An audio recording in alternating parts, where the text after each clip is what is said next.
What's going on, beautiful J4 family and community? Thank you guys so much for joining us on a Sunday. I hope that you all have cleaned up your house, that your coffee was just the right temperature and bitterness that you enjoyed, and that you played your music and did your Sunday ritual, and that you're now taking some time to spend a little time in this J4 conversation. Today, I am so proud, so honored to introduce a new component to J4 conversation called Dad's Talk. It's kind of an open mic forum. We certainly have some questions that we want to entertain here that we preset, but the floor is going to be wide open. We're looking forward to folks joining us. If you're in LinkedIn land, welcome. So good to see you. Let us know where you're from, what platform you're on. If you're in Facebook Live, thank you all for joining us as well. And then, of course, if you're in the YouTube space, again, welcome. So this is a time for fathers to kind of chop it up about life. Everyone on the panel is a fatherhood in some station, but why we do this? We do this because it costs significant dollars to raise a child, approximately $280,000 over the course of a birth to 18 years old.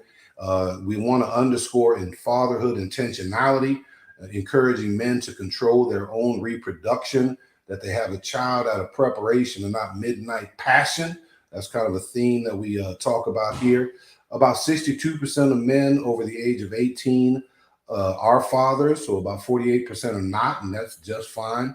But this fatherhood dynamic is very real. And for this particular situation here, 51%, beautiful family, of our children, of Black children, are born into single parent homes. Oftentimes you'll hear that talked about as 70, 80%, but that's the marital status of mom upon birth when the hospital asks what's the marital status. Sometimes the father is still in the home, perhaps there's an engagement, but at the end of the day, 51% of our babies are raised in the single parent homes, and that's problematic compared to 25% of all other communities. And so we created J4 Conversations to talk about fatherhood, to create a community of men to vibe off of each other, but also to have candid conversation with young men who are capable of producing a child, but might not just be ready, and how can we best position them? So that's kind of the why. Before we begin, I want to send a shout out to two Facebook communities called Black Fathers and Proud Black Fathers. These communities are excellent groups to join with a community of men offering advice, sharing moments of pride, but also a genuine community of Black fathers vibing with other Black fathers. So without further ado, men, how you doing? Shaka, how you doing, brother? I'm good. Thank you for having me. I appreciate it. I'm happy to join y'all today. Man, so glad that you're here. Marcus, how are you, sir? Doing well, sir. Thanks for having me. I'm glad to be a part of the panel. No doubt. Corwin Townsend, happy belated birthday to you, brother. How you doing? Thank you, man. Thank you, AJ. I'm excited to be here. Thank you for the birthday shout out, but I'm excited. I had to introduce myself to you yesterday again, and I said I want to get back on the program, my old roommate, and so I was looking forward to being here. I'm excited to have a chat with y'all. No doubt, man. It's so good to see you. Andrea, brother, how you feeling? I'm well, thank you. Excited to be here. Glad to be a part of the discussion. All right. So let's go ahead and get started without further ado. Dondrell, if you could kick us off, but share where you're from, if you have children, how many, and what are their ages? All right. So born and raised in Oakland, California, Oaktown. Shock knows a little bit about that. Now living in Phoenix, Arizona, and have one daughter, age 14. All right. Corwin, talk to us. Same question. Again, Corwin Townsend. I live here in Phoenix now. I've been living here probably about going on 30 years or so. I'm originally from Memphis. By the way of divorce, got moved to Minneapolis. Came down here from Minneapolis to go to ASU undergrad, ASU law school. I have two kids, two boys, 13 and 11. Wow. So that's what I do, and I have two boys. So we have a State Farm owner on the call, and we have an attorney on the call. Beautiful. Marcus, talk to us, brother. Same question. Yes, sir. Originally from Detroit, Michigan, the Midwest. Now live in the Miami area, in actually West Palm Beach. have 2 adult children, a 20-year-old son and a 26-year-old son. And your job is never done, even though they're adults. And Right. I'm happy to be a part of it. And I'm an executive with Stellantis, which is a car company, Chrysler, Jeep, Dodge, and Ram. Beautiful. We're going to cover all of our needs right here. Vehicles, insurance, attorney, should you need it. Shaka, brother, talk to us. All right. It's Shaka Jackson. Everybody calls me Shock for short. The only people that call me by my government are my mother and my grandmother when I'm in trouble. That's typically how it goes. If I hear my full name raised, I did something wrong. But originally from the Bay Area, San Francisco, so the west side of the Bay. I'm Charles from the east. I'll handle the west, but you know, the best area in the country. What I'll still say to this day. I've been living in Phoenix now for about 22 years. I have a 21-year-old daughter and a 16-year-old son. And I am a account manager for a healthcare startup. Carbon Health is what we do. So I will work on the remote patient monitoring platform that we have. So yeah, throw me in there. You got healthcare now if you got questions about that. There it is. There it is, man. Thank you so much, gentlemen. For those of you who are in the chat boxes, please let us know who you are. Introduce yourself. Love to know what platform you're watching on. Let me reciprocate, y'all. My name is Alonzo. I go by AJ. I've been a higher ed guy since right out of college. I work in collegiate athletics and manage the life skill side of the house. I have 6 children. They range from 17 to 32. And I'm about to be an empty nest, y'all. I'm about to be an empty nester over here. In fact, that's what a part of this project is, kind of a passion project. Find something for the old man to do instead of, you know, up and down at these games all the time. But my 17-year-old is about to go to college. I still have one son that's still in the house. We'll talk about that to some extent. But I don't know about y'all, but fatherhood has been such a dominant identity for me. It's given me such meaning and place, you know, that to be at the stage where they're no longer in this high need is kind of an unsettling space for me. So, you know, that's kind of why I'm doing this here. And glad you guys are here, brother. All right, let's go ahead and get started. Let's start with Marcus. Talk to me, man. What is the best thing about being a father to you? I would have to say the best thing about being a father is you have to raise your own level of maturity, because you're not just responsible for yourself, you're responsible for another being or beings. And in this case, I've matured a lot being a father, having 2 other responsibilities I want to raise to be productive citizens in the world. So it's a challenge, because you're challenging. For me, I can only speak for me. I come from a single parent household, which was a mother. So I didn't have a blueprint in front of me or a good example. It's not really fair. I had a grandfather that raised me that was present, but my dad was missing in my life. So for me, it was like trial by error. I just kind of figured it out as I went. You know, obviously I'm a man of high moral character, so I know right from wrong and the things that in my mind I think I should be doing. But for me, it was trial and error. And I think I've done some things better the second time around. They're 6 years apart. But I think the things that I didn't understand or quite fully grasp the first time around, I tried to do a little bit different the second time around. And I think the challenge for me was the balance of being a helicopter parent, if you know what I mean. Yeah. Being too much hands-on and giving them a little freedom, but also setting the expectations of what you expect. And you're just always pushing yourself to be a better father. And that's witnessed or evidenced by how your kids turn out and the decisions they make. So I'm measuring myself based on the decisions they make and the success that they're experiencing at the ages that they are. So no one's perfect, but it's a challenge. It's a balance. Right. Two things you talked about there. One is that you were raised by a single mother, although your paternal figure was your grandfather. Who else was kind of in single parent homes? My parents divorced when I was 16. Who else was kind of in a single parent situation, if anyone? So I had my parents divorced when I was 6, and then my dad was, you know, in and out he had some substance abuse issues when I was younger. So he was in and out from the time that I was 6 to probably about the time that I was 13, 14, and cleaned himself up and was back. But so, you know, he'd call. So it was a weird upbringing. So there was some single parent stuff. My maternal grandfather was always around. He was the one that, you know, helped raise me, him and my maternal grandmother. And then my pops kind of did the finishing school, right? Like he was the one that came back when I started smelling myself a bit and started, you know, my chest out a bit. So, I mean, he was there with that. So I was fortunate to have some really good father figures in that way. Okay. My now, what do you? my mom Oh, go ahead. No, go ahead, My Quan. mom and dad divorced when I was probably 7 or 8 years old.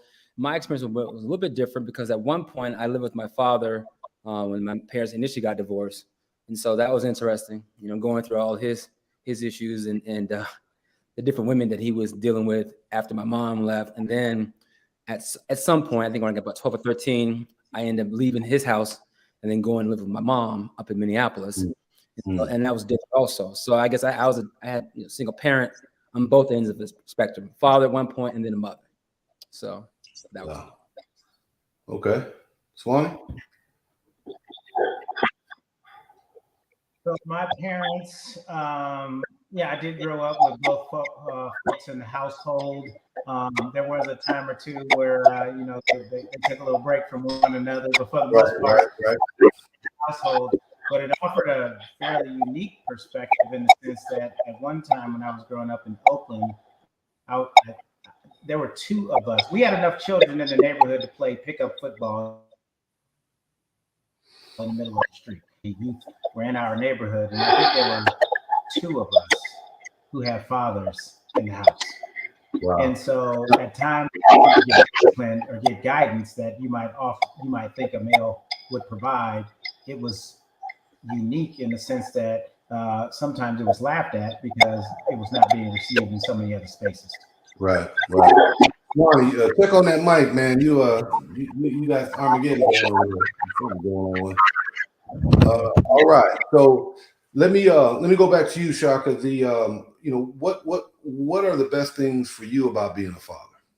Oh man, to me, the best thing about being a father is really leaving my mark on the world. Right. Some movie or some book I read, they were talking about, hey, fatherhood is really about your legacy or your children, right? And that's what you're leaving, right? I've got great friendships, I've got great familiar relationships, but my two children are basically the mark that I'm going to leave on the world. And I just enjoy. It is a pain at times, but I enjoy everything through the process. I've been one of those people that worked with kids from essentially since I was 18, since I was technically an adult. I ran youth soccer programs all the way up teen programs. I've kind of run the gambit, right? So I've always worked with kids. I love children.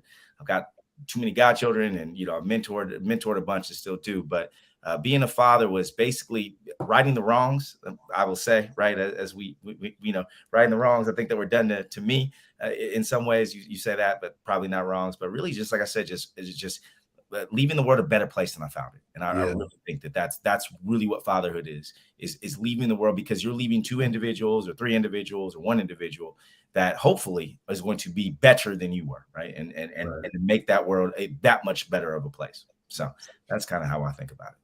Yeah, in previous episodes, we talked about, do we owe our children anything? Like, what motivates us to be centered fathers? And a lot of times that might be trying to reconcile maybe things that we've felt we missed out on. Or I think there's kind of a pressure, particularly in Black fatherhood, given all the negative conversation around Black fatherhood, that we put a premium on, not replicating stereotypes, right? So we over punctuate. All three of us have talked about, leaving a legacy and tying our own personal identity into our fathers. I don't know if that's the best thing, but it's certainly better than other kind of things. Y'all, we got my man Elgin out in the house. I should have invited Elgin here. He has 5 boys himself. We'll get to your question in one sec there, Elgin. But Corin, talk to us. What do you enjoy being a father? I think kind of what other folks have already said, but my mind is the idea that I can set my own path, my own rules. I have 2 kids that actually listen to what I have to say in my view of the world, if you will. And so, and not being beholden to what's happened to me in the past with my own father or lack thereof at some level, and even my mom's issues. So the idea that I have the ability to affect these 2 kids' lives in a positive way, and not be beholden to, well, this happened to me, so I'm gonna be this way. No excuses. I think being a father, there are no excuses. You have to be responsible and know that these people look up to you. Your kids look up to you, and they're always looking at you, even when you don't realize it. And so for me, just the ability to set my own path with my kids and know that I impact them more than anybody, any teacher, any person on TV, or at least that's what I believe, at least. So from that standpoint, just being able to set my own path for my kids and know I can affect their lives in a positive way, and not being able to, succumb to, oh, the world is bad because I had a bad childhood, because I did at some level. But, you know, my thing is I go forward, you know, and so I love the idea of being able to mold my kids in the way that I think they ought to be. So that's my probably favorite thing about being a father. Corin, being the change you want to see, right? I think that's really what it comes down to. Absolutely. I agree with that. Totally. 100%.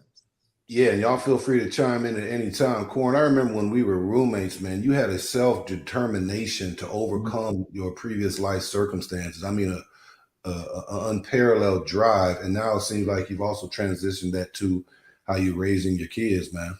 You know, it's interesting. I mean, I know it's one of the discussions and one of the questions, well, we'll talk about later on, but, you know, that was always that drive in me, you know, because I didn't have a lot, right? And so you don't have a lot, you do have that drive.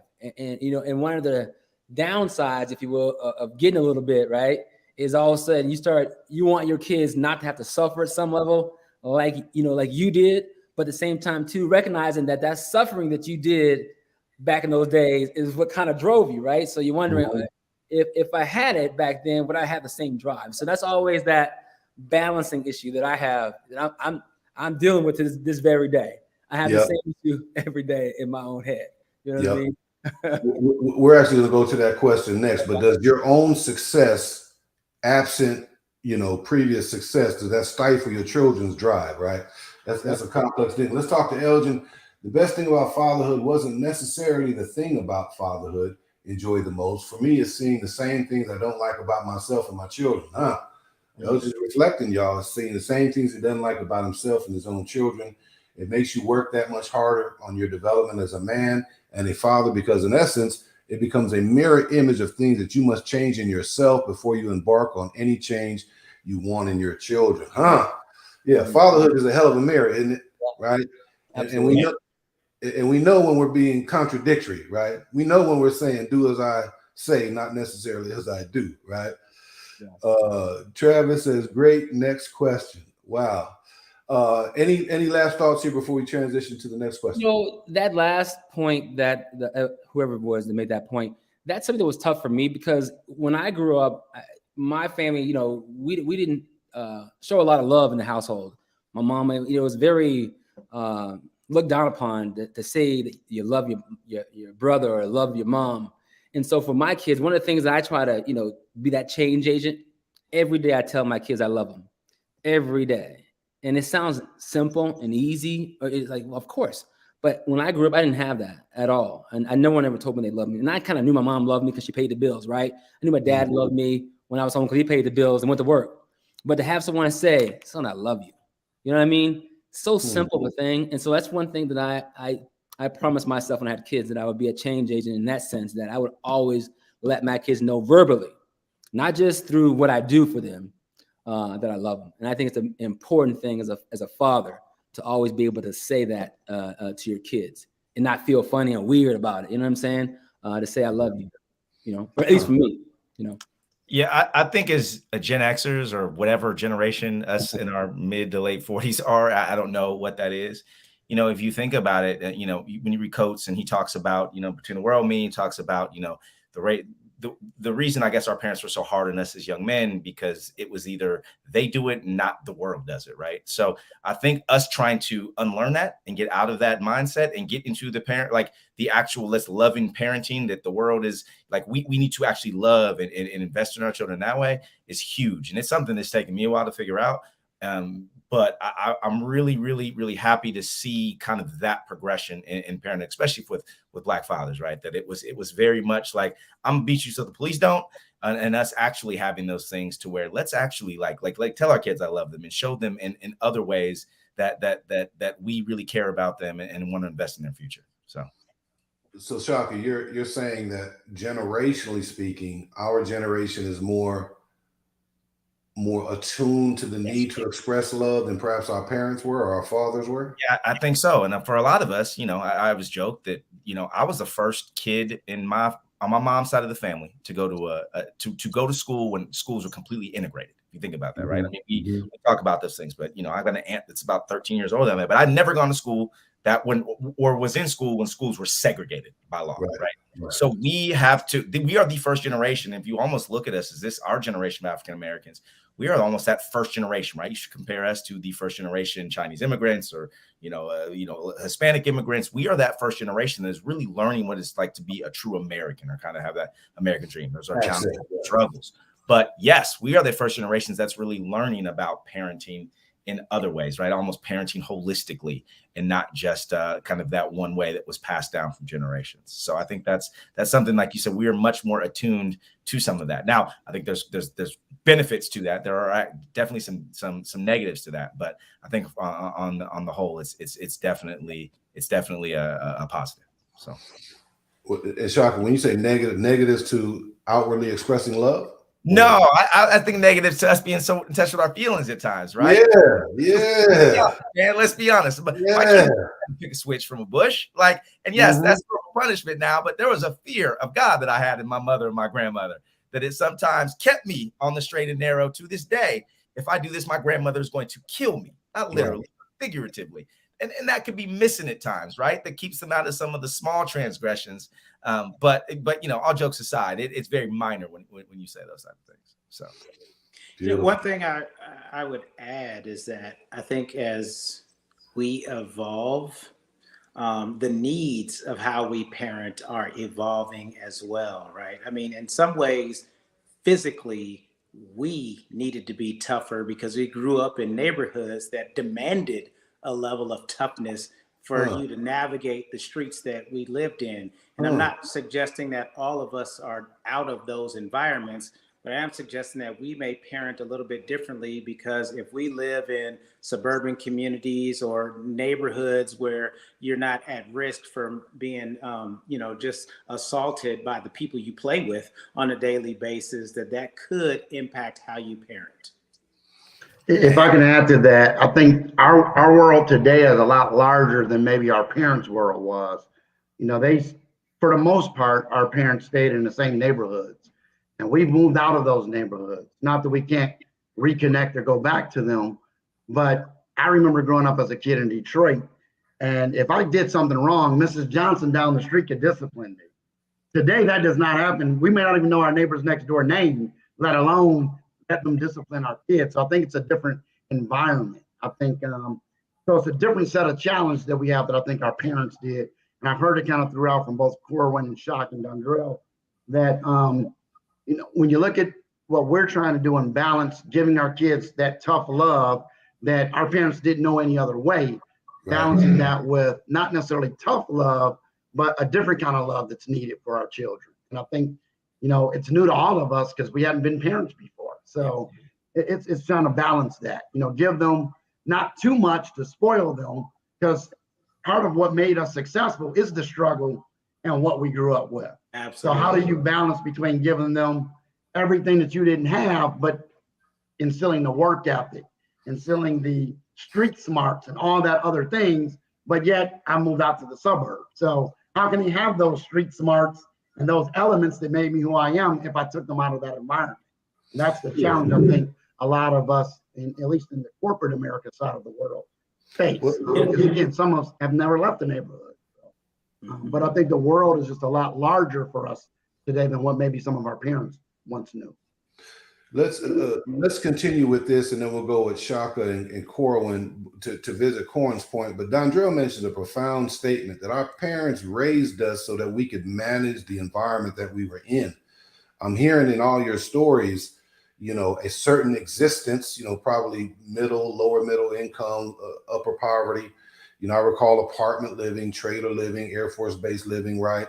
And there was a certain kind of preparation you had to have, especially in the Blood Crip era, that you had to be able to kind of move through a space and get through that space safely. And so parenting was about navigating external threats, right? But now, I'm not going to show y'all's MTV cribs that y'all living in or nothing like that, but you live in a different kind of reality, right? So to this question, how do you give your sons the things that you never had as a child growing up without making them spoiled and having no drive, the same drive that you needed to get to where you are, right? So we're talking about generational transition. Parents had one goal, they manifested in you. You carry the baton, you now manifest it in your children. but the drive that sustained you and motivated you, now what does that become for your own children? And in this essence of spoiledness, as I look at my own children, they're spoiled in many cases, right? And who can I look to? So Shaka, thoughts? Yeah, so this is my struggle every day, right? I mean, this is the struggle, is that I look at my son, and I'm a sneakerhead, right? I got boxes of shoes in there, right? And my son can just basically, Dad, I need a new pair of shoes. I want these. I'll grab them and I get them for him. I think it's surrounding him with enough voices that are different from myself, right? I think that is the big thing, because I run the Phoenix alumni for Kappa Alpha Psi, or the Phoenix alumni chapter of our Kappa League. So it's our youth mentorship program. So from boys from 7th grade to seniors in high school, I run that program. And I've got a couple young men in that group that, you know, I know their grandfathers and their fathers, but they still call me for advice. And then I'll talk to their fathers afterwards. And it's like, well, you know, they'll listen to you. They won't listen to me. And I think that's the big thing, right? Is that they tune us out, right? At some point in time, we become that voice in Charlie Brown that want. And so it's surrounding them with enough positive voices that can reinforce the lessons that we are trying to teach them at home. I think that is the big thing. And seeing enough, and I'll be honest, just seeing enough men that look like them, that are driving and striving, and to use my favorite word, achieving, to ensure that like they're going to follow in those footsteps at some point in time. So that's what I try to do. Well, you know, for me, this is that age-old question, and I struggle, like all you, I'm sure, on this issue with my kids. I mean, my kids' idea of struggling is no Wi-Fi or no Wi-Fi in a hotel room, or not going first class on an airline. You know what I mean? So I have to always give them perspective and almost constantly say, you know what, you got to have the same drive. All this that you see that you have around you ain't yours at some level. This is mine, your mama's. You know what I mean? So I want them always to have that idea that they got to go get theirs too. You know what I mean? I don't want to give them the idea that like life is free. You know what I mean? Or it's easy. And it's always tough because you still want to give them what you never had. So that's always that issue. And I don't know. I mean, I really I'm struggling with this issue. This is something that I deal with on a daily basis. I'm always trying to have that balance, give them, because I love them. At the same time too, I got to teach them to be a man. You know what I mean? So that's always that issue for me. So you feel, is there feelings of guilt there? And why so?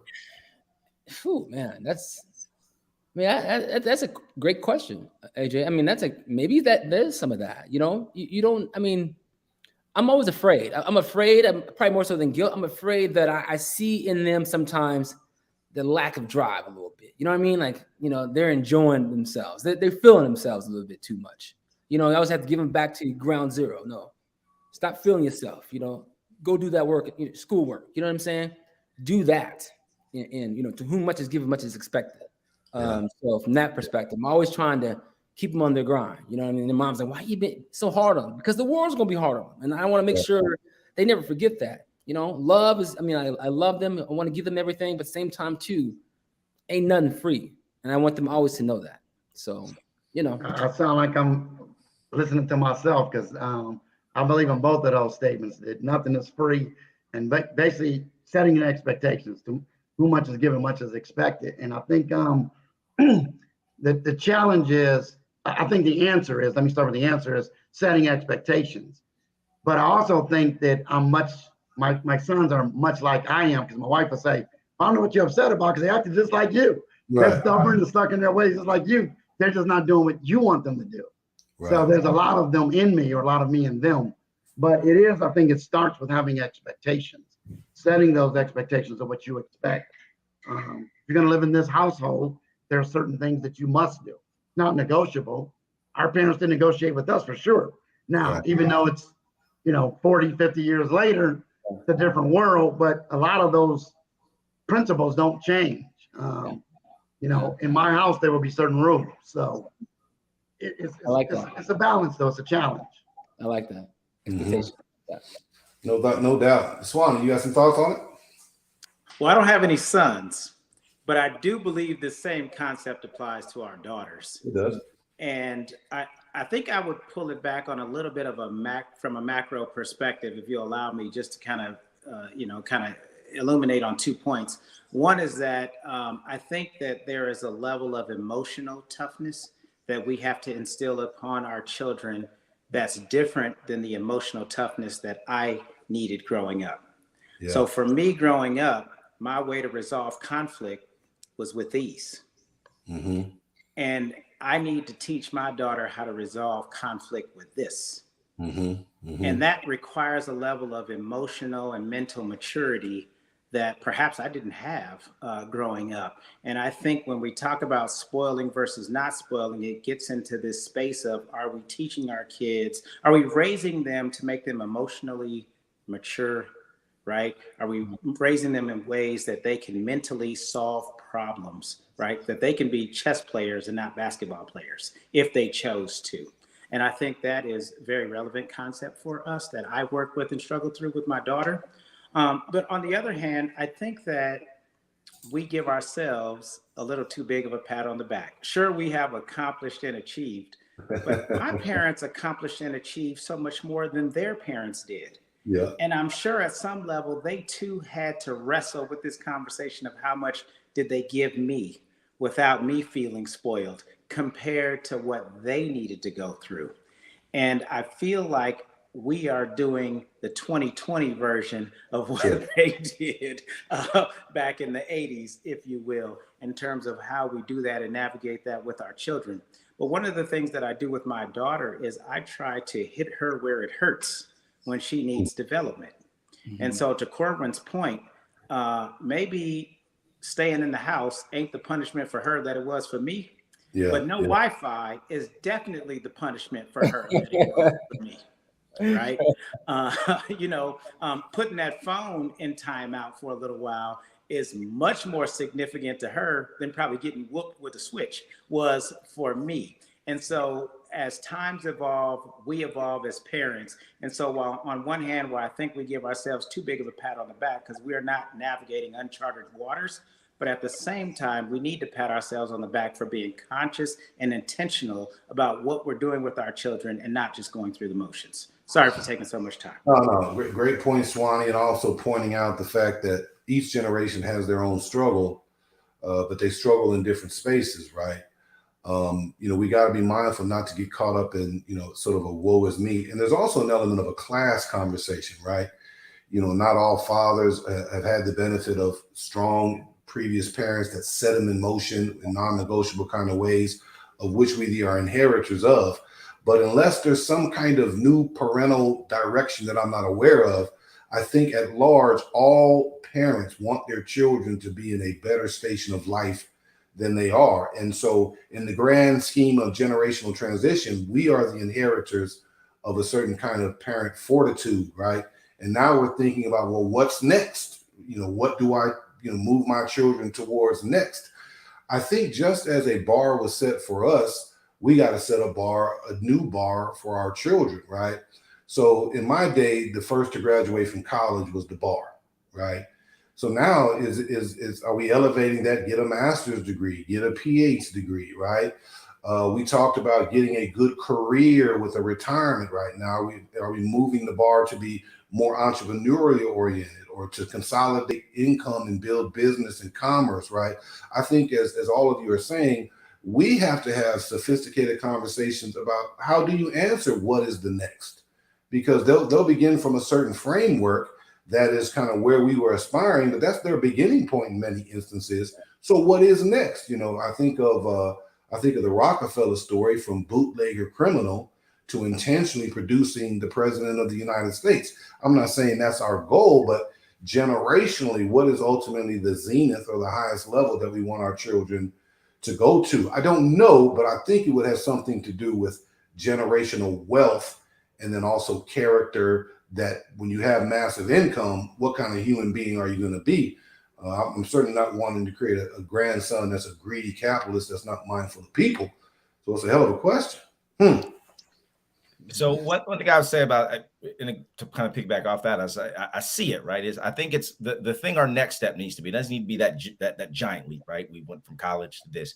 I think we need to have intentionality in our education, right? Because I know for a lot of us, it was go to school and get a degree, right? Just go to school and get a degree. And I see so many of our brothers and sisters that went and got to school. They got that African studies degree. They got that sociology degree. They got that, whatever, that liberal studies degree. because, hey, my parents are going to get a degree. This sounds fun. I'm gonna get this degree and I'm going to go.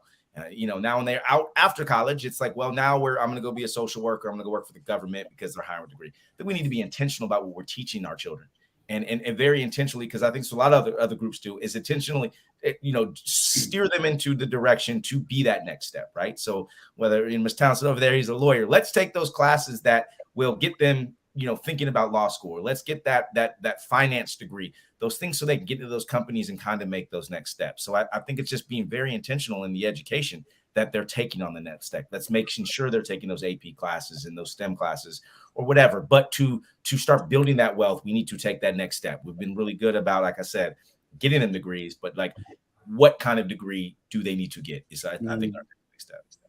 Yeah. As I'm thinking about the question, how can we still be relevant to causes, to cultural uplift? How can we teach our children to have that kind of orientation? And then also asking the question of ourselves, back in the day, we would, for whatever level, we would be involved in direct action through your works, through your organizations, through fraternities, through participation in civil engagement, right? But if we are now moving towards greater financial stability, we can now take on the posture of philanthropists, right? How many back in our day did we have great ideals but no resources, right? And so even if your station in life changes, we still can reorient how we are relevant to causes around Black uplift and racial justice. So there's always a way to redefine ourselves in this space.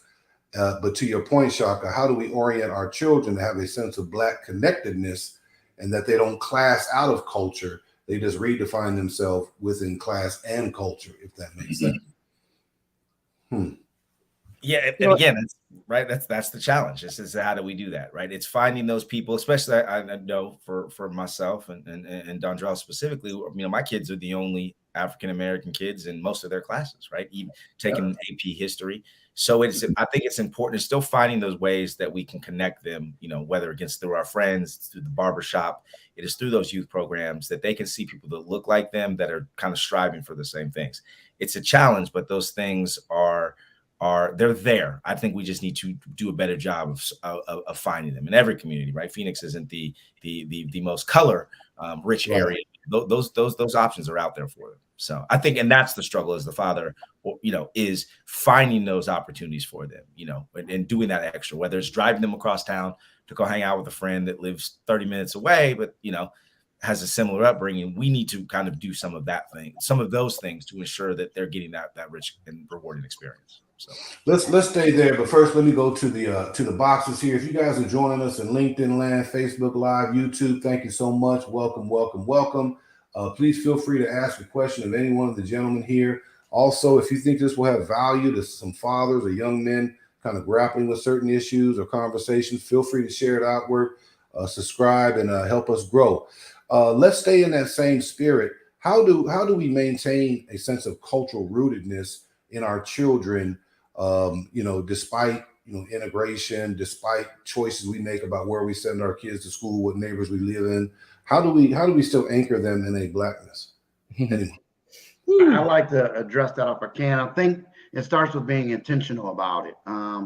There are all kind of programs. I'm not in Phoenix. I'm in South Florida, but my kids, for the most part, were raised in Detroit, and we were very intentional in getting them involved in programs like Jack and Jill of America, where there were other children that looked like them. Now, there may be various walks of life within Jack and Jill, but they culturally at least look like them from a racial perspective. Other programs, both of my kids were actively involved in Alpha Esquires, which is a youth group of Alpha Phi Alpha. So, but those were intentional moves that we've made to make sure they were involved with other kids that looked like them. And then organically, they just kind of migrated to other kids within their schools that looked like them too. But I think from a parent's perspective, we were very intentional to make sure, since we chose to live in the suburbs, we were very intentional to put them in programs where they would see other kids like them. And my parents, when we lived in the Michigan area, still lived in the same neighborhood with my mom, the same neighborhood I grew up in. So it was very intentional to force them to go stay in the neighborhood I grew up in, as Dondrell said earlier, where we have to learn to use these. Mm-hmm. They would spend weekends with my mom. Mm-hmm. And that was a different neighborhood than what they were raised in. So it kind of over time, they just accepted, hey, we go to visit grandma, we better be ready. And I think that made a big difference because it was very intentional, but without talking to them about it, it just kind of happened. There are a couple of things I wish I had done a little different. One of those, there's a private school, University of Detroit, which is a very good school, but it's an all-boys school. My both sons fought me on that, and I did not send them there. But in hindsight, I think it would have been very, very good. It was a Catholic, a Jesuit school, but it was in the heart of Detroit. Instead, I sent them to the suburban school where we live, which turned out fine. But I do think that all-boys school in the heart of Detroit would have been a significant opportunity for them, an experience for them. Yeah, no doubt. I just think you have to be intentional. You know, speaking of that issue, intentional, I'm glad I've heard that here today, because I think that's the one issue that I think in looking at my own parenting skills and the things I'm teaching my kids, I don't think I do it enough. And I need to be more intentional about it, because I spend so much time focusing on the grind and just trying to get it. You know what I mean? And so when you're doing that, I think sometimes it's easy to lose that, idea that you need to be intentional about making sure that you teach your kids that culture connectedness. And so for me, I haven't done a good job of that, I think, in the past, or not as good jobs I should have done. And I think I need to be more intentional as a father to make sure, because my kids, we live in an environment where they don't see anyone who looks like them other than their dad for the most part. You know what I mean? At some level. So I think I have to do a better job in being more intentional and getting them out there, because they're not getting it at school.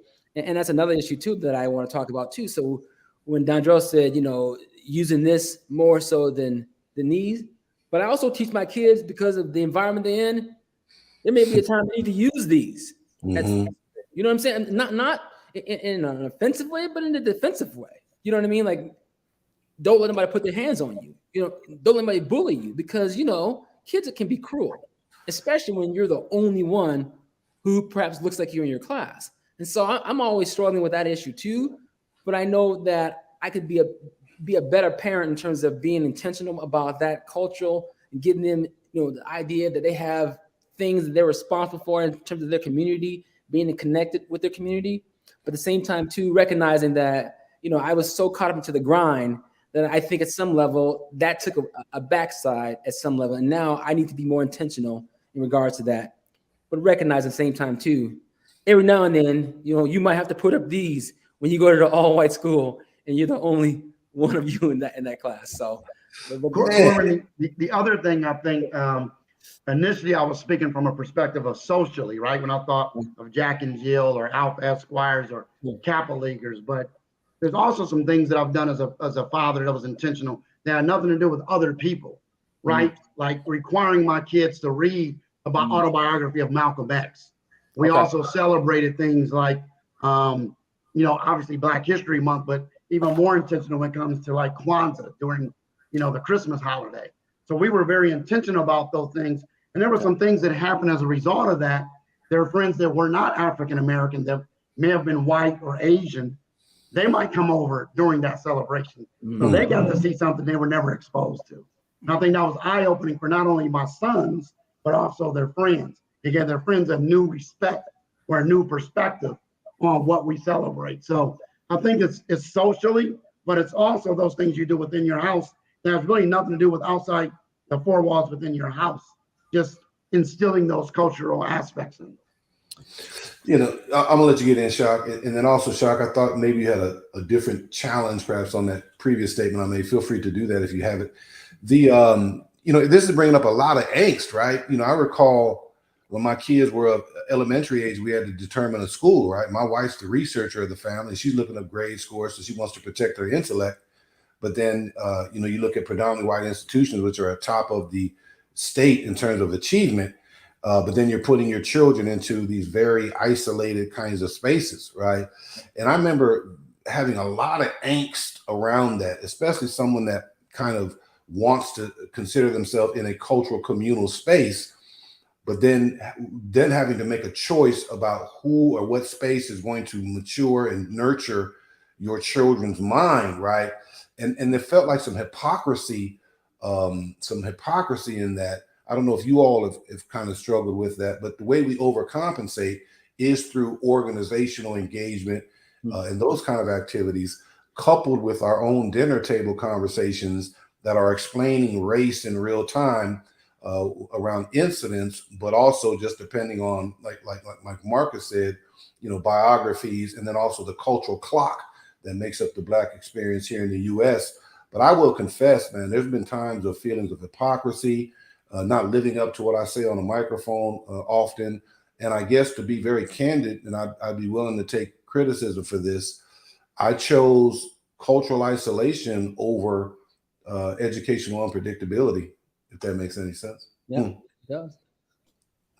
Makes perfect sense.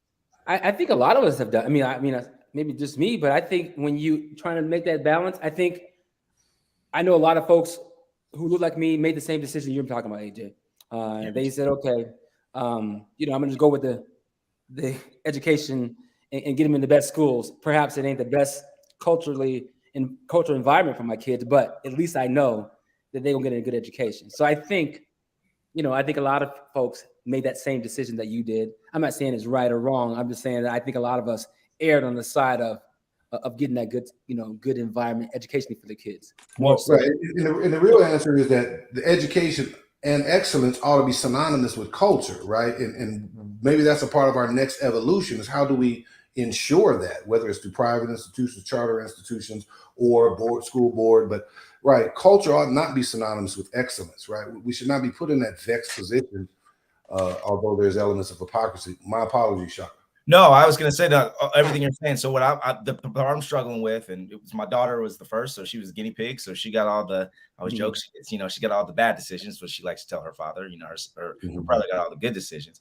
But the big thing we are now pushing for, because we've had that same thing with the education, and I'm the product of a PWI, but I'm really, really leaning and pushing my son towards going to an HBCU, because I think, especially growing up, the only brown kid in most of his classes, but having that educational foundation, it would be good for him to remove that one factor, that major factor. If somebody does not like you, it is not because of your race. It could be a myriad of other things, but it is not because of your race. So for me, I think that's the next thing for him, and to kind of help, and to maybe it is assuaging my guilt or something that I wanted to always do, but sending them down that path, at least for undergraduate, right? Because if he's able to, if he has that good base from where he got, he can get some of those cultural factors and immerse himself in that, in his quote unquote Blackness for that 4-year period. So that's just what I wanted to. What do you guys think about that? Because I guess that's my question. Am I wrong for that? I got a lot of fraternity brothers and sisters, or and sorority sisters who are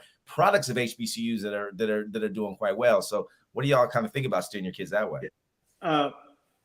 If I could get in here, first thing I have is a question of, is there a limit on the number of times that Shock can make references to Kappa Alpha Psi? Yeah. You didn't put that in the ground rules, right? Listen. Hey. But no, but in seriousness, I just want to raise the thought that frequently, I think Corwin and AJ's points are relevant, that frequently we've chosen, as you put it, AJ, cultural isolation in pursuit of educational excellence. And for our audience, I think it's important to note that we have to also be intentional about that, because in some cases, we think we're pursuing educational excellence, but what we're also doing is subjecting our children to trauma. They're having traumatic experiences in these schools where they are where they are not being treated right. They're not being educated in a supported fashion. They're not being given an environment that embraces them and or loves them and or believes in them. And so while we have integrated schools, to Shaka's point that was made earlier, we still have teachers that are indirectly telling our children that they're not going to be SHIT when they become adults. And so despite the school choice, we still have to be engaged. We still have to make sure that our students are in an environment that at some level welcomes them and allows them to learn in a supported environment. That's a great point, Swanee. That's a great point. In my experiences, the cultural isolation is from a Blackness, but what they do gain is an internationalness in some cases, because you got so many diversities, not a lot of Black diversity, but but certainly a proportionality that's not just aggressively statistically white. But hell of a point, Swanee. Marcus, my apologies. No, I was going to echo some of the things that Dondrell said. Starting with, Shock, you have to tune down that Kappa talk, but no, no, but in all seriousness, so I like to use actually my wife and I as an example. I grew up in inner city Detroit, went to all black high schools, had everybody from the mayor of Detroit to the chief of police to the fire chief black, predominantly black neighborhood. And then I went to a PWI institution, which is where I played Alpha Phi Alpha. My wife, totally different. She grew up, there you go. She grew up in suburban Denver, suburb Aurora, went to predominantly PWI high school, but then she went to an HBCU for college. So a little bit different backgrounds. So we've tried with our children, our two sons, to expose them to both. But regardless of whether they picked a PWI or an HBCU, we instilled in them they need to pick an excellent school that was going to help them get them to whatever it is they were trying to achieve. So for an example, my youngest son, who wants to be an architect, he decided to go to Florida A&M, which has an excellent architectural studies program. So we didn't want him to just pick any HBCU. We wanted him to pick something that was going to help advance him. We were very happy with his choice. But my point is, I don't think that educational excellence is necessarily synonymous or separate from your culture. I think you can have both. And I think we should require them to achieve excellence. And if they can do so by going to an HBCU, that's great. But even if they decide to go to an Ivy League or any other school, we should still require them to seek excellence and instill their culture within them so they represent themselves well wherever stage that they're from. Yeah, but let's not wait that long either. And I'll offer you one example. A couple of years ago, I was thinking about this very thing with my daughter, and I wanted to figure out how can we continue to let her know. So through things like some of the organizations that I've been involved with, I feel like the network of people who do different things is quite expansive in my world, right? Yeah. I mean, just look at this particular group of 5 and the disciplines, right? And the education and knowledge that's here. And so what I did, I gave my daughter a spring break project, right? And she had to call 12 different people that I gave her names for and talk to them about their career choice. Now, these were all African Americans, but I wanted her to know, like, hey, these people aren't just folks you see on television or hear about. These are real people that you actually know. They're in your network by way of me or your mother, right? And so that level of cultural exposure and professional exposure was beneficial. And I tend to take it back with her. At times something will come up, right? Or like I got a friend, he calls and she'll say, well, that's Mr. So-and-so. No, that's Dr. So-and-so. You remember he does this. Right? This particular doctor that I'm referring to, he's an OBGYN, right?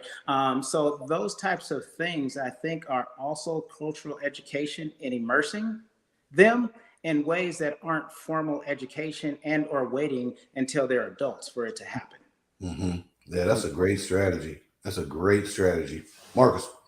Now, I wanted to piggyback on that. It's interesting that you should say that because I'll make it known that Dondrell is my younger son's godfather, by the way.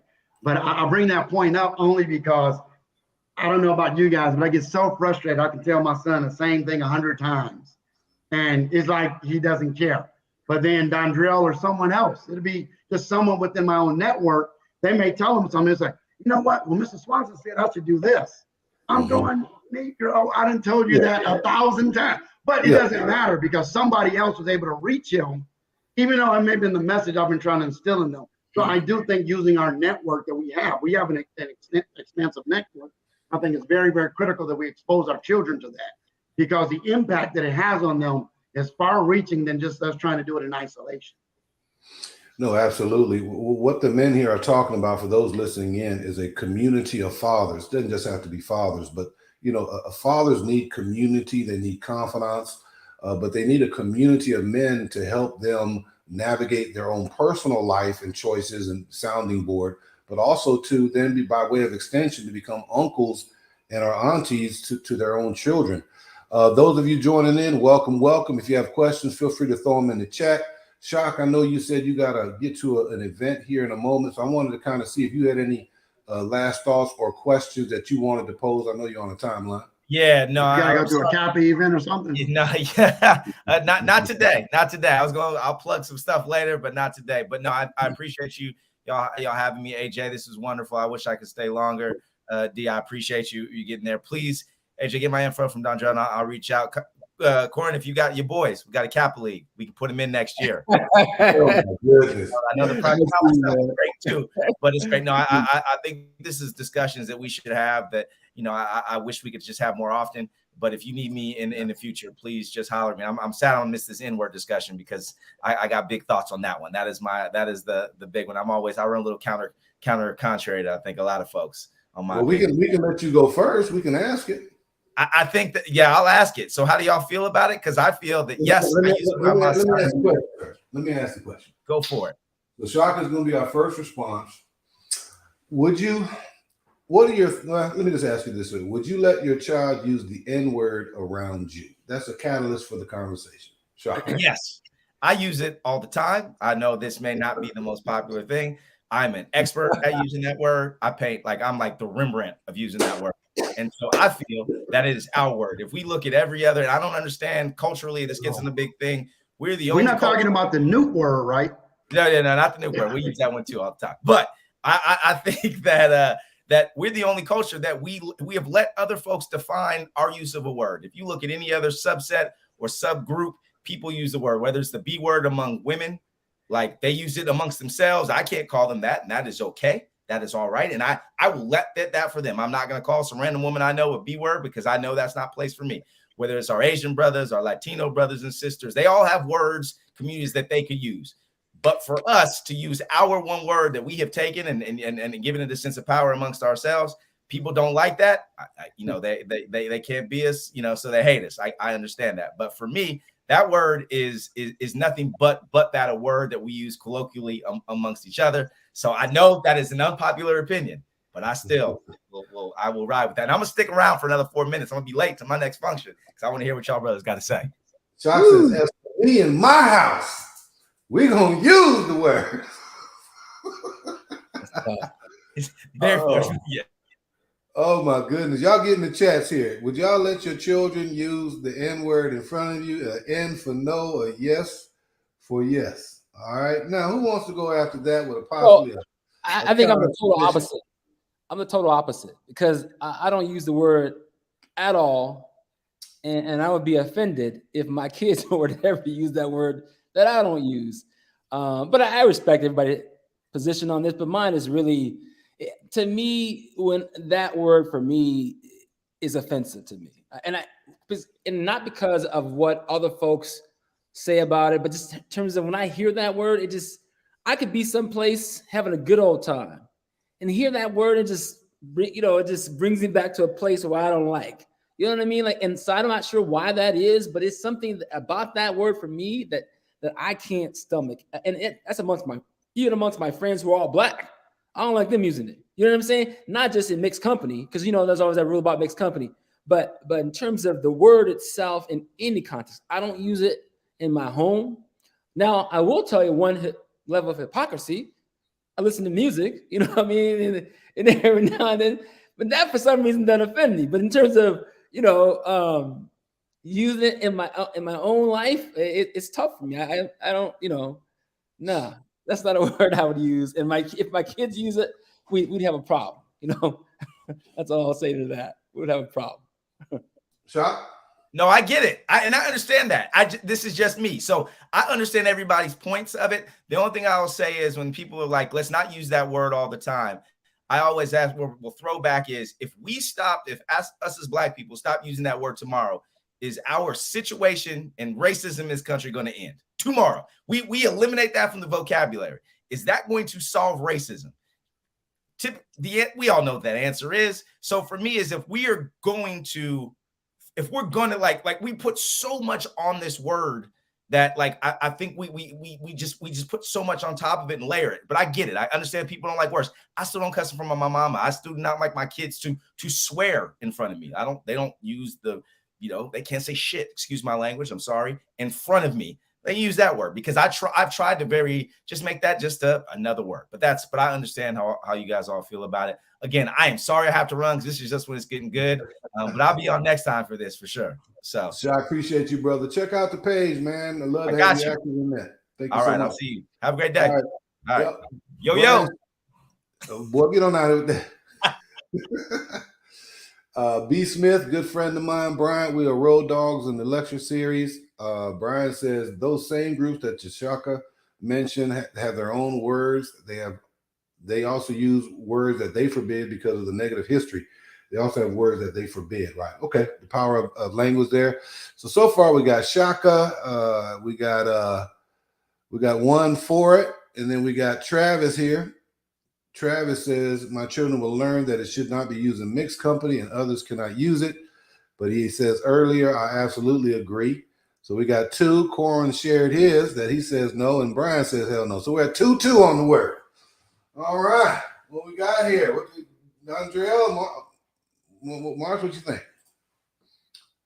Let's defer to Dondrell. Okay. Marcus is going to have more to say on this than I. But I am a lot closer to Corwin in my thought process around this. And I do think, to the point that Shaka made, and I think others are making, I do think there's a difference amongst when we choose to use that word with one another versus when it's used outside. And I think the person, I think you said his name was B. Smith, who made a comment about groups who have other words that they use. In-group and out-group dynamics are always relevant, right? I mean, you can get a group of Polish people and they will say things about one another that if you or I were to say, it'd be problematic. Same with women, same with Hispanics, same with Italians, on and on and on and on and on. So that part I get. But to the question, would I allow my daughter to use that word around me? The word is absolutely not. I mentioned earlier that when I'm trying to teach my daughter something, I hit her where it hurts. I might take the phone or put it in timeout. I might shut down Wi-Fi. She uses that word. I'm doing all of the above and some, right? Now, at the same time, it's a struggle because consistently, all songs that are in the hip hop genre and many in the R&B genre include the word. So I'm not fooling myself. She's familiar with it. She hears it. And like any other teenager, I'm sure at some level she wants to be cool. And you know, my daughter hosted a party yesterday where she had a bunch of her friends from school over here, most of whom were not African American. But when the music was on and the algorithm starts running from YouTube with the videos they're watching, all of a sudden I'm like, what did I just hear? And they're all very comfortable. So I quickly had to remind them about the clean versions of those songs that we should be listening to. Oh, yeah, the white girl. But in some ways, the white guests were taking liberties? They weren't singing it, but they were listening to it, right? Yeah. But later on, ironically, they had a roundtable discussion that included a number of things. I got all the tea on the school, let me tell you. I know everything, the teachers, the boys, everything, right? But part of their discussion was around how ridiculous these clean versions of songs are that just have this beat out that really doesn't camouflage the word whatsoever, right? And that they're very aware of what's going on. Everything is happening except for the fact that they don't actually hear it. But they internalize that and every other swear word that's being articulated in the songs. And we've clearly lost the fight on getting rid of the word. We've clearly lost the fight with musicians reducing use of the word, right? And so to Shaka's point, part of it is we need to figure out a way to desensitize that word within our households. But no, I'm not at a point of being okay with her using it. Sorry, I said a lot, but hopefully that makes sense. No, it did. It certainly did. Marcus, what's your thoughts? I have some. So I'm not going to weigh in on either. Well, I'm going to answer the question and I'm going to speak generically about the word. So the question about will we allow our kids to say it or something to that effect, the answer is no. I don't want them saying that word or any other derogatory terms, if you will, around me, whether it be a curse word or anything else. I'm still their parent, not their friend. So I don't want them saying that word anymore. I want them saying the B word or the F word. even though my oldest is 26, he's an adult, but there's a level of respect. I'm not his friend. I'm still his father. Now, the word itself, I'm very neutral on. I may see a friend, I'm like, ma, that's my. So I don't have a problem with the word. I do have a problem when someone who does not look like me says the word. So I'm a little neutral. In terms of my children using it with me, the answer is no. Not because I think it's such this terrible word, but I kind of group it as it's not necessary. It's in the same category as any other curse word. But in terms of the word itself, I think it depends on who it's coming from and the context that it's coming with. So I don't have a problem with one of my friends in a playful way saying that word with me. I'm totally okay with that. So if Shaka were to call me and be like, what's going on, Ma? I don't have a problem with that. I'm not offended. Now, if I'm out somewhere and some elderly white woman says that word to me, that has a different context. I have a problem with that. So the word itself doesn't have meaning to me. It's the context in which it's being used. But I think the question led with, not to cut you off, Mark, but how about in that same context where you're out with one of your homies and you guys are talking amongst yourselves loudly, perhaps at some level, where someone overhears him referring to you in that way? You okay with that too? You understand what I'm saying? In other words, he's engaging you only, but other folks can hear him calling you the N-word. Is that how does that rub you any type of way, or you still feel the same? I think it depends on the setting. There's a lot of factors there, right?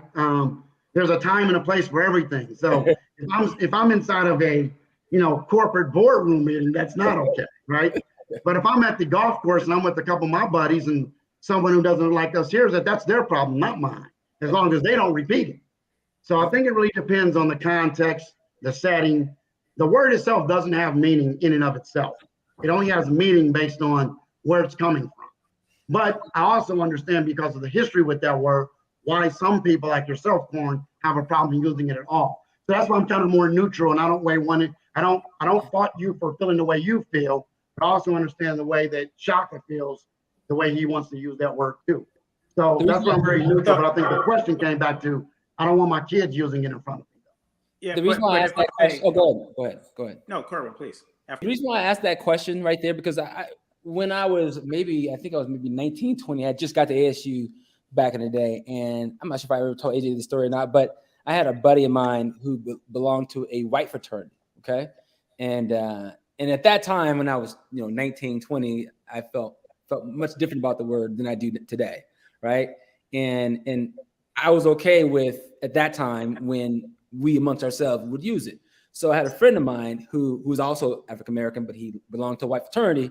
We were out one night at a white frat party, one of the frat parties at ASU, and I get there and he's already there. He had a couple of drinks in him or whatever, and in a crowd he says, "What's up?" to me, White dude? No. Going back to what I said earlier, the setting. Friend. Okay. Context matters. You know what I mean? There's and I was like, what? You know what I mean? I had a problem. It was not okay. And even though he was engaging me only, he wasn't, and I'm like, dude, we about to scrap up in here. You know what I mean?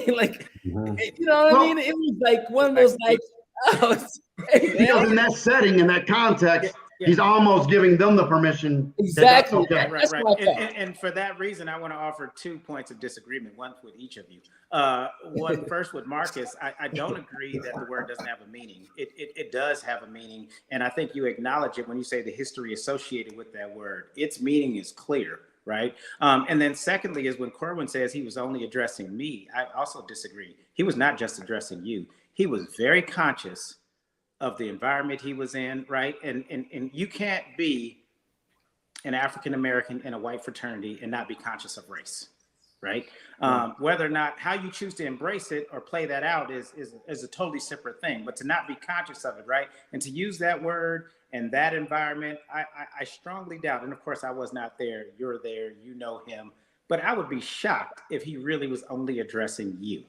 I mean, you may be right, and I think, but I felt offended. You know what I mean? Like sure, as if if he were someone white calling me that. That's how I felt. It was like, how dare you? You know what I mean? If a white guy drives by me with Tupac playing and he's singing the lyrics, and I don't care if he knows every single lyric in the song, when that word comes out, I feel a certain kind of way about that. Don't say that one. In fact, yeah. I don't even like you driving by me playing it out loud. I feel Yeah. a certain kind of way. I feel like you Yeah. saying it to me when you do that. All right, What's your thought on that? Let me get in this. And by the way, Corn, I've known you many moons. I remember you and me bantering around with it every now and then. For disclosure, I'm saying I've evolved, Yeah. but I'm at a place now that's not going down like that. Right. Travis just made the point.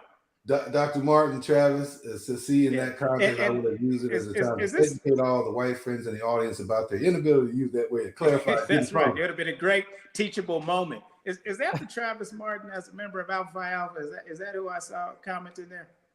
Travis, if you are, well, tell us what fraternity you're a member of, Travis. All right. So, speaking from a biracial perspective, the N-word is a very interesting dynamic. As a young child, it was actually a point of entry. It was a point of authentic membership. Meaning the first time I got called the N-word, I was like, yeah. I was like, I'm in, baby. I am in here. I made it. Yeah, and so, as light-skinned as I am, the dynamic of group membership and participation and inclusion was always kind of on the forethought. So to be referenced as that in a kind of playful way or a membership way was very ingratiating. I just can't say it was a good moment. I can't remember the date. I'm not saying it's like a burn milestone, but it's a very interesting thing.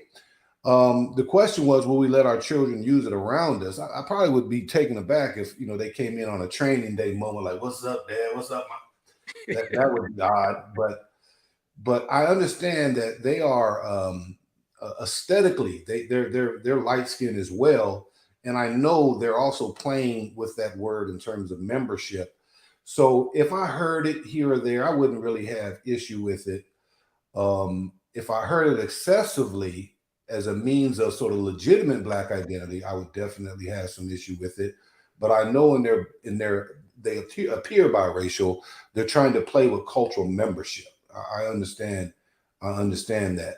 To take it a step further, the word is certainly has a very negative history, but the profound act of language and youth culture to reorient that, I gotta say, that's kind of impressive.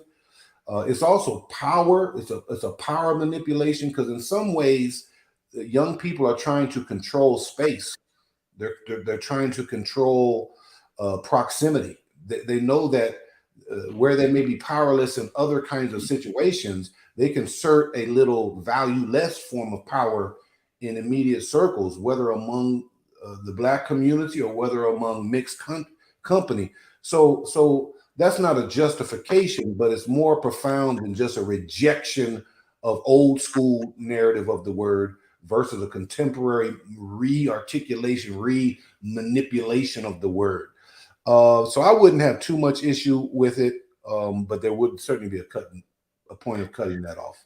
And AJ, if I could just offer this one thing. Marcus was first, D, and then you. Oh, okay. Marcus, go ahead. No, I was just going to say to your point, I think Shock had mentioned it earlier. So we're talking about it from a race perspective, right? The N word.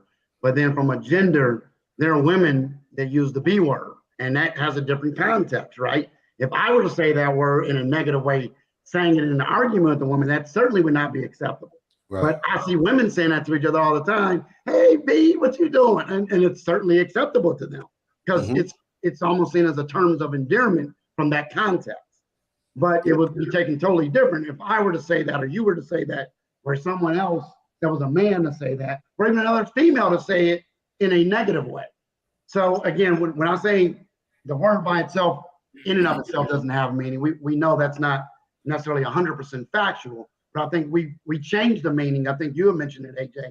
We kind of taken it and changed it, and it's become more powerful for our own word. So when I use it, if I were to use it and I saw somebody, I'm not gonna say I've never used it, but it's not something I say daily. But there are times I've used the word, but it's generally in a positive way. Yeah. I say I've never taken the gloves off and said it in a negative way too. But again, I think it really comes down for me, the context, the setting, who it's coming from. Is it in terms of endearment, or is it meant in a negative way? Yeah, context is everything, as Doc Martin talked about. And Doc Martin, let us know what organization you're in. Swanee. No, I defer. Let's go. Let's move. Okay. So we are getting close to wrapping up. We have one more question that we want to grapple with related to older children being in the house. This will be a beautiful time. Folks that are still listening in, thank you so much, whether you're in LinkedIn land, Facebook land, or YouTube. If you're on YouTube or on the other platform, please go to YouTube, give us a subscribe, like this particular session. It helps us grow and get greater exposure. Add comments, share with people. This is about fathers having conversations among each other, but also a platform where young aspiring fathers can listen in and get some glimpses into the nuances and complexity and beauty of fatherhood. That would tremendously help us. If you have a question or a comment, this would be the time to put it in as we're getting ready to move to our final question. Man, this has been truly enjoyable. The last thing I want to share, and I think not all of us, I think Marcus and I are in this situation, but in 2020, 52% of children over the age of 18 lived at home. And I'm sure a lot of that had to do with COVID, but also 71% between the ages of 18 to 24 lived at home. And that has been an exponential increase since the data was tracked in the 1960s. And there's a host of different reasons for that, I'm sure. But what are you guys' thoughts? Does your adult child living at home with you stall their personal growth? So you may know it in real time, but those of you may know it sooner than later. What are your thoughts? Does being in the home as a 21-year-old, 24-year-old, 25-year-old, does that stall their personal growth in some way or not? You know what? I guess I'll speak to that just because I have two adult kids at home. Home kids, they're adults. And I think in the big scheme of things, yes, I would say yes. However, that's not necessarily a bad thing. 06. But I think that I'm always encouraging them to move along. Now, there's a lot of things that have happened in the last 2 years that we can make many excuses, but there's always a reason for why something is. COVID being one. The other thing here in South Florida, we've seen ridiculous price increases with homes. So just the cost of living, but all of those are still no excuse. I mean, I think as a dad, you're always trying to push your kids out of the nest. You're trying to teach them to become their own. And I struggle with that to a degree that I want it to be a good environment that they leave here to go to.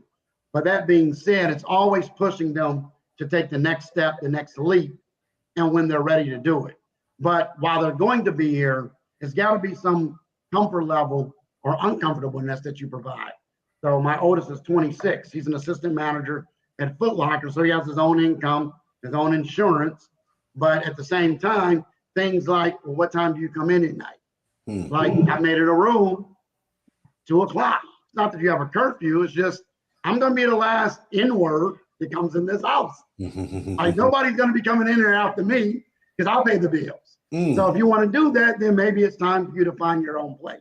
So those kind of conversations are balanced. That I want to help you save some money, help you figure out what your next step is. But there's some rules.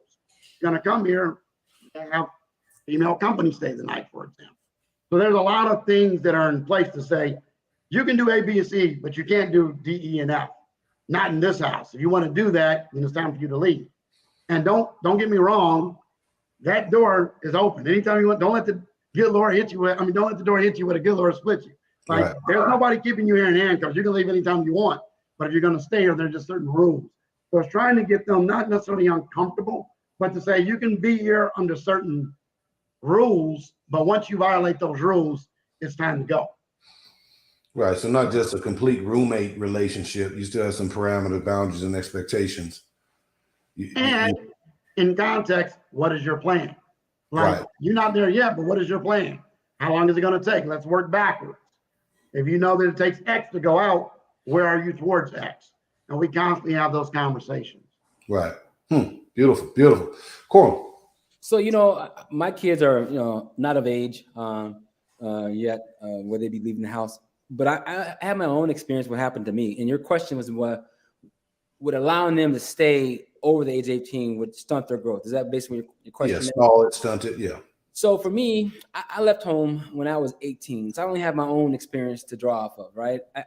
And before I left home, I knew that my mom's house was different. You know, her idea was that when you're 18, you're grown, and she don't take care of anybody grown. So her idea was at 18, you out the door, right? Now, I didn't realize that was a rule, but it wasn't a real rule, but I took it to heart, right? Mm-hmm. So when I left home, I left at 18 and never went back. I had my other brothers who left, came back and forth. But for me, I think it benefited me, even though it was tough out there at times. I mean, there was weeks where I would have $20 a week to eat, top ramen. You know what I'm saying?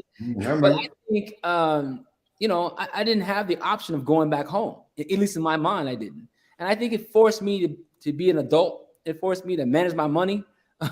It forced me to, you know, to really grow up. You know, if I didn't go to class, I had no one there to tell me, you know, you should have gone to class. And so I think being on my own, even though at the time it was painful, it was painful. And Jones, it was years that when we were together, I mean, it was painful. Yeah, hot dog. But at the same time too, I think it helped me be the person I am today. So now, you know, going forward, my wife and I, we have a debate about, you know, when the kids leaving. I said, when they get 18, they go to school, they're doing something. You know what I mean? So that's my perspective, only because of how I feel like it benefited me, you know, long term. Now, short term, was it tough? Sure, absolutely. But I definitely think it forced me to be the person that I was going to be anyways, just earlier, I think, in terms of being out there on my own. And I think with my own kids, at some level of that, I mean, I may have a hybrid level of that. Maybe I force them, as long as they're going to school, as long as they're doing something that I approve, they can stay in my house. But if they're doing something I don't approve, they can't stay in my house. You know, something like that. So those listening in, again, thank you. Let us know your thoughts. Do you think it stalls their development after 18 if they're in your home? A yes or no? Dondrell, what are your thoughts? So I don't have any children of age, so I don't have the real life perspective that both you and Marcus have to offer on it from current times. Like Corwin, I have personal life experience, which is that my father always told me that I had two choices when I turned 18. I was going into the military or I was going to college. What wasn't an option was staying in that house, right? So he was very clear, very explicit about that. And it was a mantra for many, many, many years. But I would say that as I've aged, I think the legacy of systematic oppression affects us in so many ways, and that the branches of it are quite extensive in ways that we don't even realize. And so I read this book called The Dondo Investor, and it talked about these Middle Eastern folks who would move here into the United States, and they literally would all live together and save their money, pool their resources, and one at a time, they would leave their homes and launch businesses. And in this case, it was all about them buying hotels.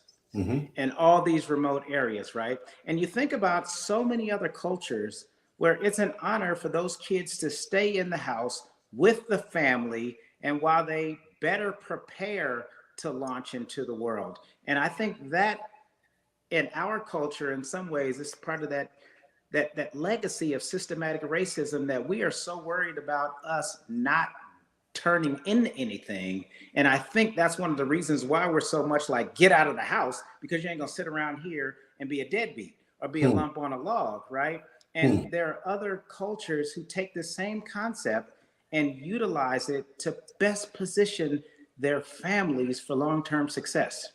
They all stay together and save their money so then someone can buy a house or launch a business. And I use the example from that book, The Dondo Investor, but there are many other cultures where that is true as well. And so I would wrap by saying that I don't think it's about whether or not they stay. I think it's about why are they staying and what are they doing while they're staying. That's a hell of an examination, Dondrell, in your contrarian spirit. I love it. Yeah, you know, communal acts for cultural advancement and wealth accumulation is a powerful thing. We don't have that right now. And so when our children are staying home, it's probably more for a prescribed immediate reason.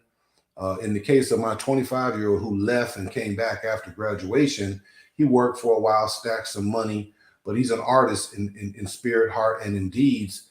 And so he wanted to stack some money so he could then devote some time to freelance, to creative arts, to acting, to comic book writing, and those kind of things. So his arrangement in the house has afforded him the opportunity because he's kind of covering his own expenses, and there's not a lot of there's no money kind of going towards manifesting the house. So that in and of itself is a very privileged kind of position for him to be in. And generationally, I understand it, and I want to support his dreams. It's interesting to say support dreams at 24 or 25, because in terms of a man clock, to me, 25, hell, I was married, divorced, about to get married again, right? So I don't want to lay my sense of timeline generationally over him, because it could be a great opportunity for him to launch a life that could be independent, right? So I'm kind of baffled in that way, but I will say this, and let me see what Akeem's a dear friend of mine, y'all. I see a lot of gray hairs and bald heads, which means there's a lot of wisdom on this lot. Love to hear that story. What does it look like for you all teaching your children financial literacy? Okay. Akeem called the bald man and the gray hairs. I love it. While I think it'll probably benefit them in some areas, and that's a part of one of the questions that we probably won't get to, is about how will your children father differently than you, right? Because the world will be different, right? I gotta believe that urgency at a particular defined time moves one more assertively towards adulthood. And for me, that was 18 years old. It's a constitutional age of independence. It's a culmination of high school at the beginning of something new. It was a leaving the nest kind of deal. It was discovery that you could survive on your own.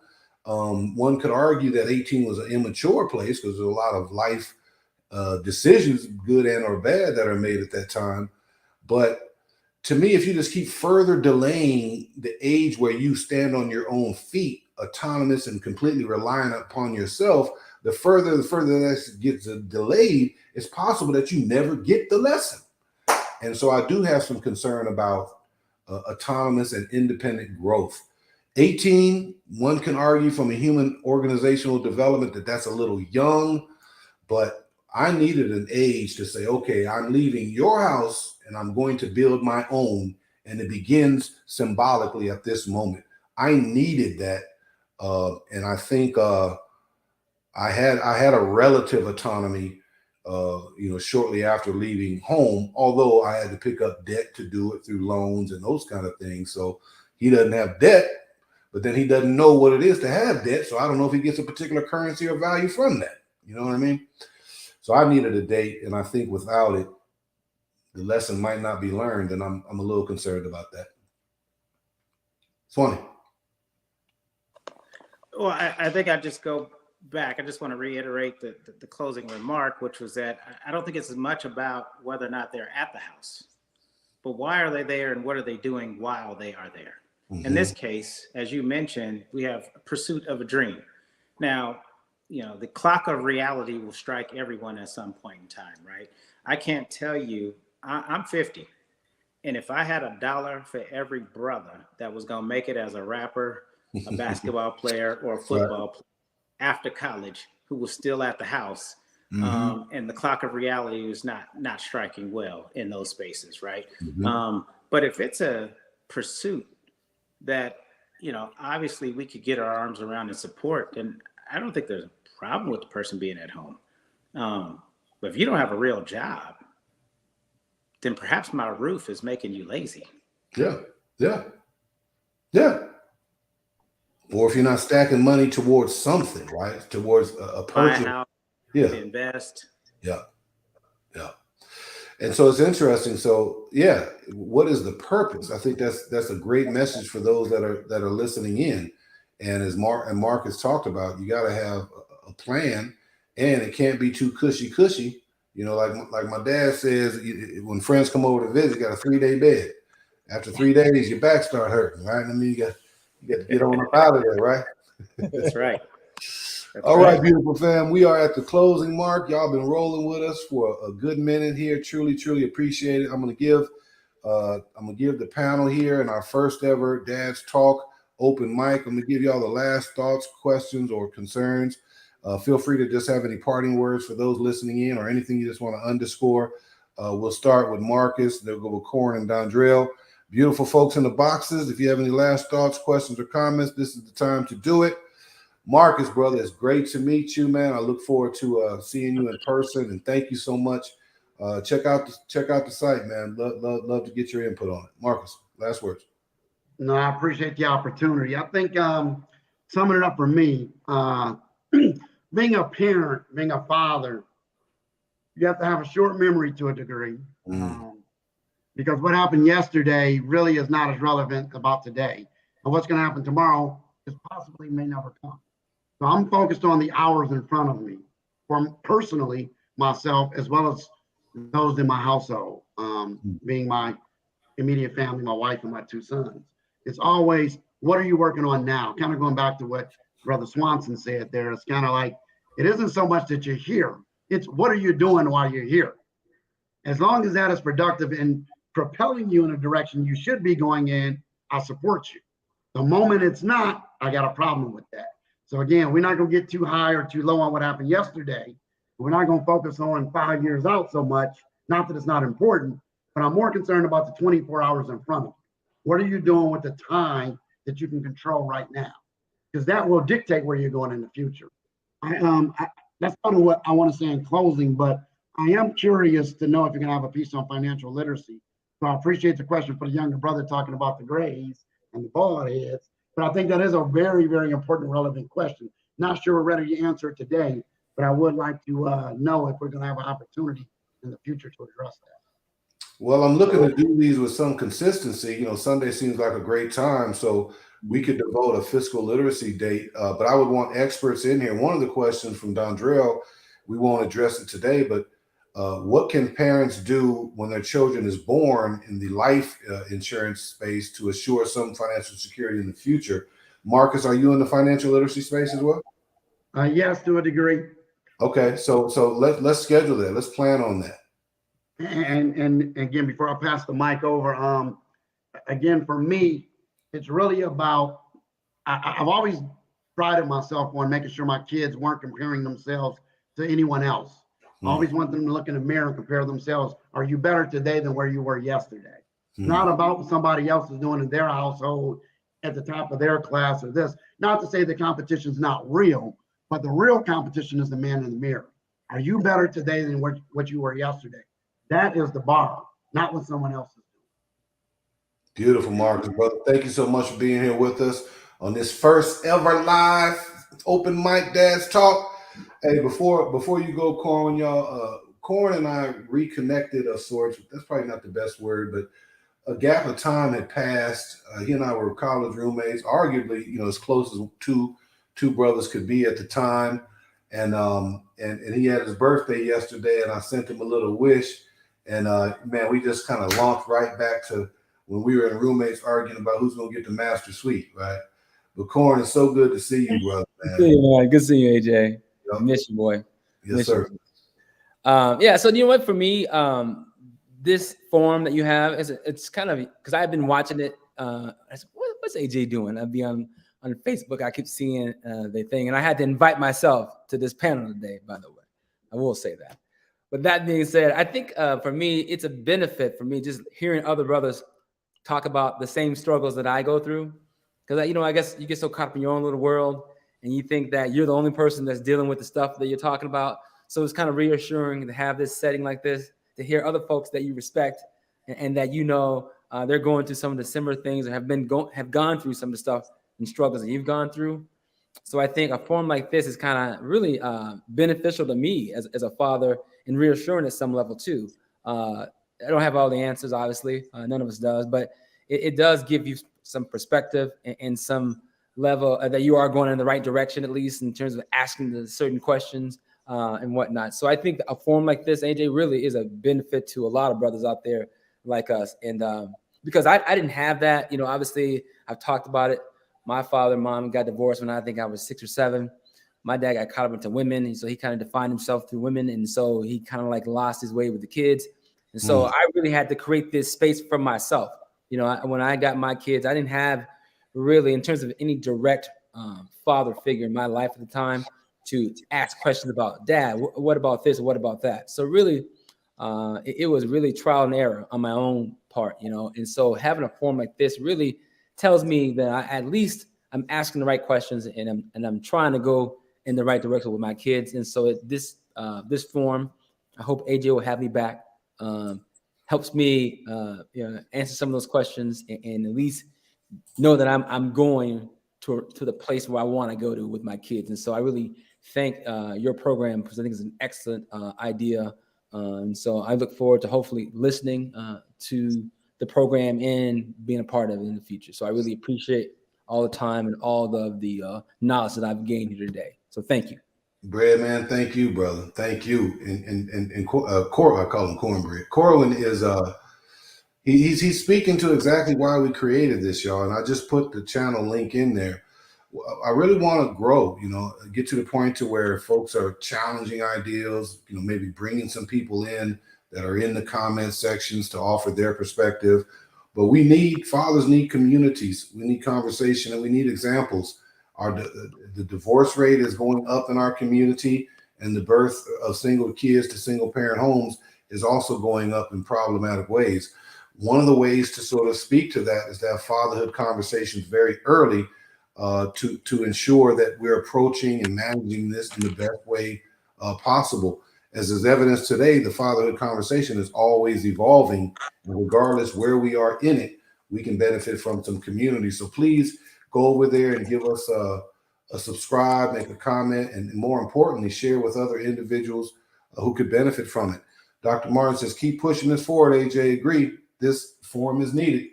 Dondrell, my dear friend of many, many moons, a man of like mind and spirit. Talk to the beautiful people, man. I'm so glad you finally got on. Well, I appreciate the invitation. Thank you for having me.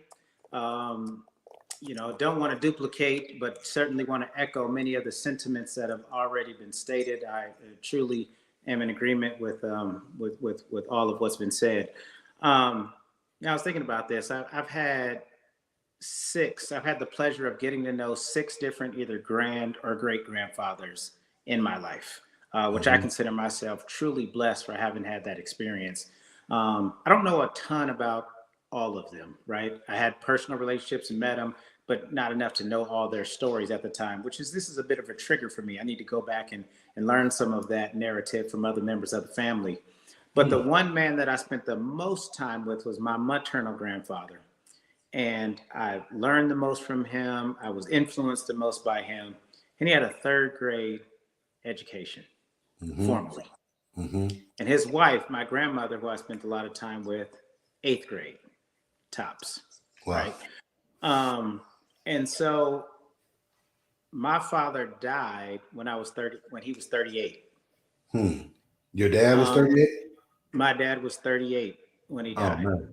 That's wonderful. 2 weeks away from his 39th birthday. So this subject of fatherhood is kind of powerful for me in many, many ways, because it puts me in the spaces emotionally that I don't always foresee coming, right?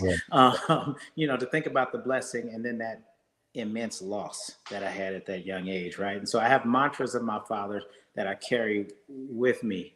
And so I'm sure all of the influence of those grands and great grands and my father are funneled into how I raise my daughter, right?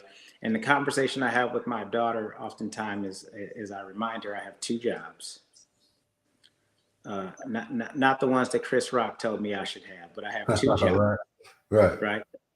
One is to protect her, and the other is to prepare her, right? I need to protect her from the challenges that are out there in life and prepare her to launch, to be a lady, and however she ends up defining that for herself as the future unfolds for her. And so this conversation is helpful because it gives me the chance to stop, examine, and give myself a report card about how I'm doing on those very 2 subjects that are in front of me. How am I doing protecting her, and how am I doing preparing her? So I thank you all for the swift kick, for the challenge, and for the information that has been shared that will allow me to go back and do that self-analyzation to figure out how we move forward with making sure that she is prepared for success, prepared to launch, and prepared to meet the moment that the world will bring to her doorstep at some point in time, if not multiple points in times. And for me to try and use the Lord to help protect her so that she can be ready for all of those things. Swanee, what a hell of a way to close us out, brother. And if anything, man, I hope we all are sharing in your moment of reflection. You know, as I look back, you know, fatherhood is a collapsing of many different emotions. One is in your own fatherhood, your son status becomes punctuated, which means you reflect upon your father, right? And in this case, your father is now dancing with the ancestors. My father is still here. And that strengthens a relationship, hopefully. But then you also live in your own moment, and you push forward, even times where you don't know what the outcome is going to be, and there's a vulnerability in that.